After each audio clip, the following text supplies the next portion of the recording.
Good morning, everybody. We're going to do our morning calendar. So, today is Monday. Yesterday was Sunday, and tomorrow will be Tuesday. We are in the month is April, a brand new month.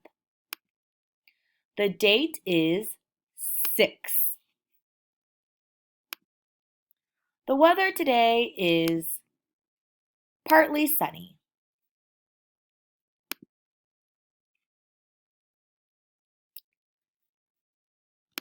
And the weather is cool. And that's it for today. Please let your family members or whoever is helping you with your schoolwork today, let them know how you're feeling today. Are you feeling happy, silly, grumpy, sad? Any of those feelings are appropriate. Thank you.